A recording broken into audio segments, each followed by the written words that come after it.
Final గా 3 ఏళ్ల తరువాత హరిహర వీరమల్లు రిలీజ్ కు రెడీ అవుతోంది. అయితే ఈ డిలే సినిమా అవుట్పుట్ విషయంలో ఎలాంటి ప్రభావం చూపుతుందన్న టెన్షన్ ఫ్యాన్స్ లో కనిపిస్తోంది. మరి పవన్ విషయంలో ఆలస్యం విషయమవుతుందా, అమృతమవుతుందా? హరిహర వీరమల్లు పవన్ కెరీర్లో చాలా స్పెషల్. హరిహర వీరమల్లు పవన్ కెరీర్లో చాలా స్పెషల్.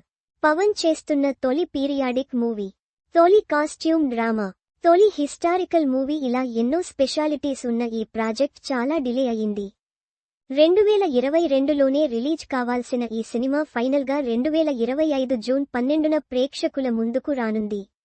ఫోక్లోర్ జానర్ సినిమా, అందులోనూ భారీగా విజువల్ ఎఫెక్ట్స్ నీడ్ ఉన్న సినిమా చేయటం అంటే మామూలు విషయానికి కాదు.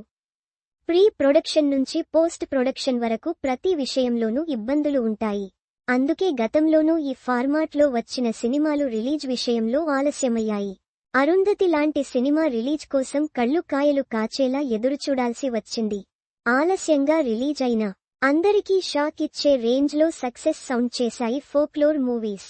బాహుబలి, RRR లాంటి సినిమాలు కూడా ఎన్నో వాయిదాల తరువాతే ప్రేక్షకుల ముందుకు వచ్చాయి. అయితే ఈ సినిమాలు క్రియేట్ చేసిన రికార్డుల గురించి దేశం మొత్తం మాట్లాడుకుంది. ఇప్పుడు హరిహర వీరమల్లు విషయంలోనూ అలాంటి పరిస్థితే కనిపిస్తోంది. నిన్న మొన్నటి వరకు పెద్దగా సందడి కనిపించకపోయినా రిలీజ్ డేట్ లాక్ అయిన తరువాత బజ్ పెరుగుతోంది. ప్రతి అప్డేట్ టాప్లో ట్రెండ్ అవుతోంది. ఈ జోరు చూస్తుంటే కంటెంట్ ఏమాత్రం కనెక్ట్ అయినా పవన్ రికార్డులు తిరగ రాయటం ఖాయం అంటున్నారు ఫ్యాన్స్.